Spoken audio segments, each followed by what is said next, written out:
तेलंगाना के लोगों को धोखा देकर हम उर्दू में एक बात सुनते थे, पेकू पेकू बोल के, वो रेवंत रेड्डी पेकू है। उन्होंने इलेक्शन से पहले 7 गारंटी दी है हमें, 420 वायदे किए हैं, एक भी वायदा पूरा नहीं किए। एक बस फ्री दी गई हमारे बहनों के लिए, मगर उनके शोहर से डबल किराया वसूल किया गया। आज बहुत से स्कीम देख रहे हैं, हमारे बहनों को 2500 रुपए पेंशन, कहां गया पेंशन? रेवंत रेड्डी से पूछना चाहता हूं, धोखा देकर चीफ मिनिस्टर बनते हैं, धोखेबाज चीफ मिनिस्टर कभी भी हमारी तेलंगाना को तरक्की नहीं दे सकते।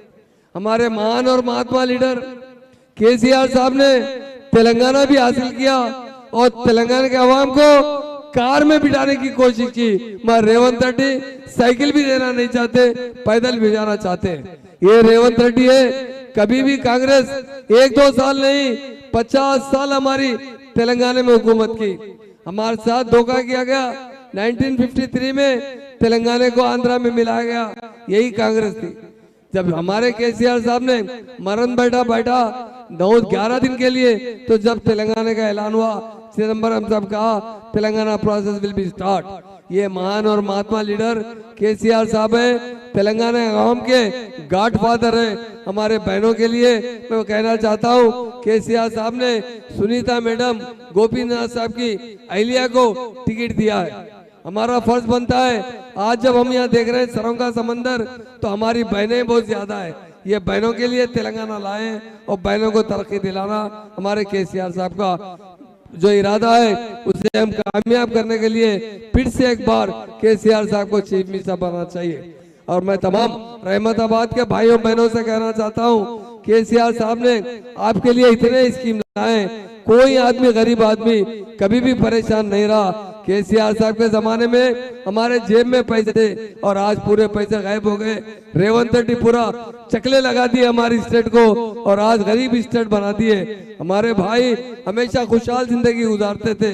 हमारे बहनों के लिए केसीआर साहब ने इतने स्कीम लाए, उन्होंने 200 से 2000 पेंशन किया, तो रेवंत रेड्डी 4000 का वायदा किए, कभी भी कोई वादा पूरा नहीं किया गया।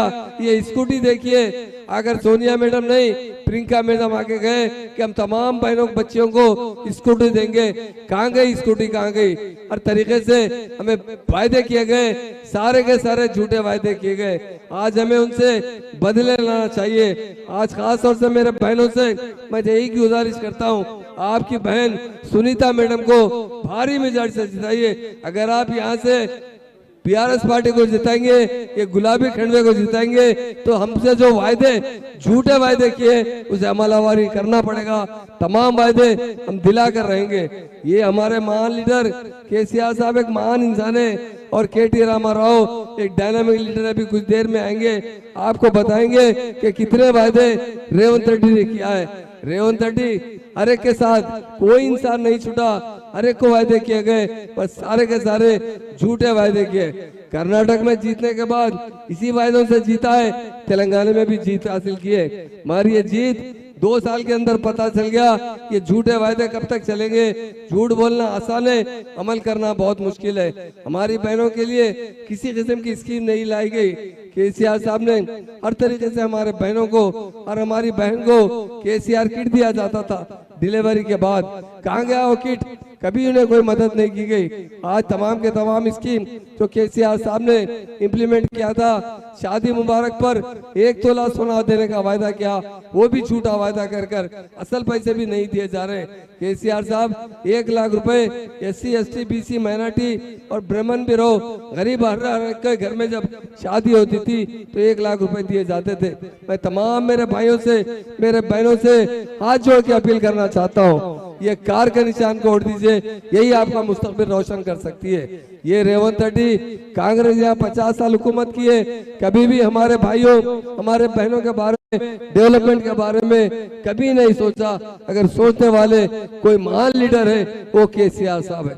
आज हम देख रहे हैं 50 स्कीम यहाँ पर आपको दिखाया जा रहा है। हर जगह हमारे साथ धोखा किया गया, सारे अवाम के साथ धोखा किया गया, हमारे किसानों के साथ धोखा किया गया, हमारे नौजवानों के साथ धोखा किया गया, हमारे SC ST बहनों के साथ, माइनॉरिटी भाइयों बहनों के साथ हर एक को झूठे झूठे वादे कर कर वोट हासिल किया गया। इख्तिदार पर आने के बाद सारे लोगों के साथ धोखा किया गया। आज हमें बदला लेने का एक मौका मिला है। हमें दुख भी है, हमारे हरदिल अजीज MLA साहब का ध्यान पर हमें बहुत दुख का इजहार है, पर हमारी बहन को जिताना हमारा फर्ज बनता है।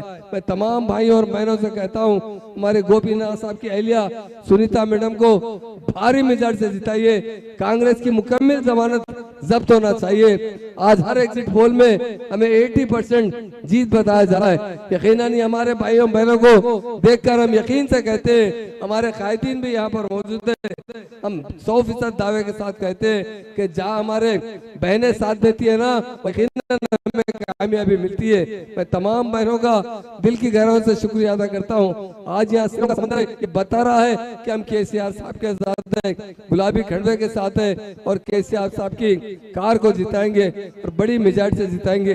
मैं तमाम मेरे भाइयों बहनों से यही अपील करना चाहता हूँ कि कांग्रेस की जमानत नहीं बचना चाहिए, इतनी बुरी तरह से शिकस्त होना चाहिए, क्योंकि झूठ बोलने वाले को तेलंगाना में कहीं भी इज्जत नहीं है। और ये चीफ मिनिस्टर एक झूठा चीफ मिनिस्टर है। एक तरफ बीजेपी की पॉलिसी पर चलते हैं, दूसरी तरफ मोदी साहब को अपने बड़े भाई कहते हैं, और एक तरफ है कि राहुल गांधी साहब मोदी साहब को तरह तरह के बातें करते हैं। ये कभी भी इनकी जो पॉलिसी है, डोगली पॉलिसी, ये इस तेलंगाना को बर्बाद कर रही है। इसलिए मेरे भाइयों बहनों से मैं अदबन गुजारिश करता हूँ, हमारे महान और महात्मा लीडर KCR साहब के हाथ मजबूत कीजिए, KTR साहब के हाथ मजबूत कीजिए, ताकि आने वाला तेलंगाना, आने वाला वक्त हमारे लिए बहुत सुरगुर रहेगा और हम बहुत तरक्की करेंगे। मगर ऐसे कांग्रेस के हाथ में जो ऑलरेडी 50 साल हमारी स्टेट में हुकूमत कर चुके हैं, उनको हम क्या देखेंगे?